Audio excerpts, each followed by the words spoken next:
You've tuned in to the unavailing frequency. But don't touch that dial. We've got you right where we want you. This is Welcome to Harrow, the town that isn't supposed to exist. Account number 5, The Vacancy. If you've been following these posts, you've probably noticed a pattern. The town of Harrow relies on human choices. You choose to pull over, you choose to get out of your car, you choose to check on an accident. But I'm here to tell you that the grace period is over. They aren't waiting for us to make a choice anymore. They're taking it away. I'm a traveling insurance adjuster. I spent half my life in rental cars. Last Tuesday, I was on my way to Kearney, Nebraska, fighting a miserable bout of highway hypnosis. The detour happened exactly like the others had described. The GPS glitched. The orange signs pushed me off I-80. The washboard dirt road smoothed out into a flawless, silent jet black asphalt. I didn't know about Harrow. I just thought it was a freshly paved county road. But the moment my tires hit the perfect asphalt, my rental car didn't just stall, it died instantly. The headlights shut off, the dashboard went black. The power steering locked up, the engine cut out without as much as a sputter. I coasted to a silent halt in the middle of the road. I tried the ignition, nothing. I checked my phone, it was completely dead, despite being plugged in a minute earlier. It was like I had driven through a localized EMP. I sat there in the absolute suffocating silence. The air in the cabin grew stagnant. After 10 minutes of uselessly turning the key, I got out. A mile down the road, bathed in that sickly bruised yellow light, was the town. At the very edge of the city limits, a large neon sign hummed violently. It read, "The Harrow Inn. Vacancy." I grabbed my overnight bag, locked the useless car, and started walking. When I reached the motel office, I noticed there were no cars in the lot. The office was a small square building with perfectly clean glass windows. I pushed the door open. Ding dong. The air inside smelled overwhelmingly of ozone and industrial bleach. Behind the counter stood a man in a crisp white button-down shirt and a maroon vest. He was staring at the wall, completely motionless. "Hello?" I said. He didn't turn around. Instead, his body pivoted on its heels, a flawless, frictionless 180-degree rotation. His face was impossibly smooth. His eyes were those flat, deepless, brown disc. "Welcome to the temporary domicile," he said. The voice was that same flat synthesized drone, echoing from the air rather than from his throat. My car died down the road," I said, trying to ignore the deep primal alarm bells ringing in my head. Do you think I can use your phone to call a tow truck? Maybe get a room for the night?" "The communication line is severed," the clerk stated. He didn't blink. "You must engage in the slumber. You will rent the chamber." He reached beneath the desk and pulled out a brass key attached to a heavy red plastic diamond.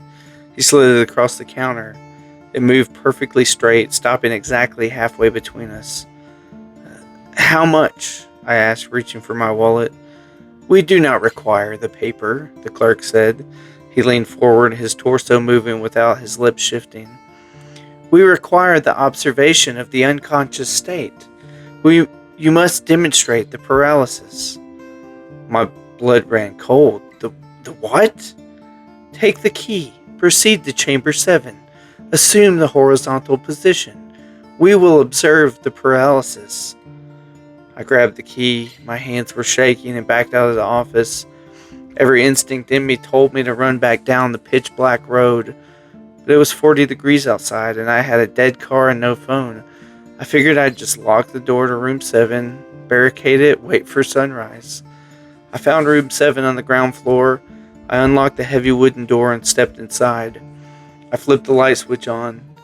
It looked like a motel room, but only if someone had built it based on a low-resolution photograph.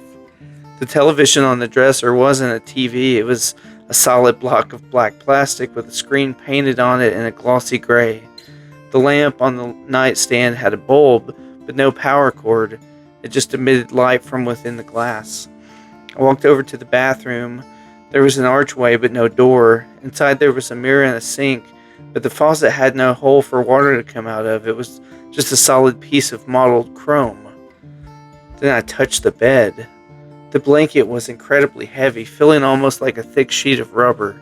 Underneath it there was no mattress. It was a solid rectangular block of dense foam. It didn't compress when I pushed on it. The pillows were as hard as wood. They didn't know what a bed actually was. They just knew what it looked like from the outside. I backed away from the bed. I needed to leave this place, now.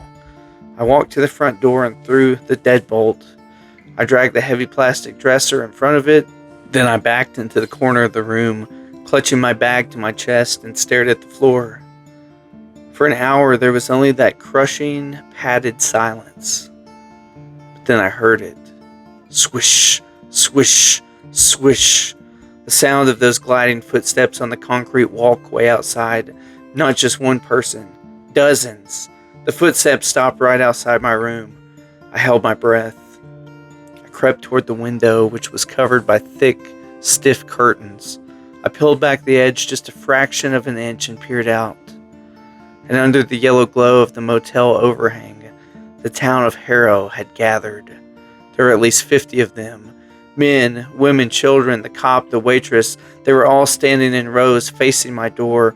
They were perfectly still, their arms hanging at their sides, their flat eyes staring unblinkingly at room number 7. They were waiting for me to go to sleep. Suddenly, the handle to my door jiggled. Clack, clack. The subject has not assumed a horizontal position. A synthesized voice announced from the other side of the door. It was the clerk. We must observe the paralysis. The crowd chanted in unison, their metallic voices vibrating the glass of the window. The deadbolt snapped open, not unlocked, it snapped. The meadow sheared off under an impossible mechanical force. The door began to push inward, scraping heavily against the dresser I'd used to barricade it. The dresser groaned, sliding an inch across the carpet. So I spun around, bolted for the bathroom, and grabbed a heavy chrome towel rack off the wall. I swung it like a baseball bat at the small frosted window above the fake bathtub. The glass shattered. I hauled myself up, scraping my stomach on the jagged frame, and I tumbled out into the dark alley behind the motel. Behind me, I heard the dresser splinter as the front door was forced completely open. But I didn't look back. I sprinted into the darkness. Behind the motel was a massive cornfield. I dove into the stalks, desperate for cover. But as I crashed through the corn, I realized the final horrifying truth about Harrow. The corn stalks didn't snap or rustle. They clattered.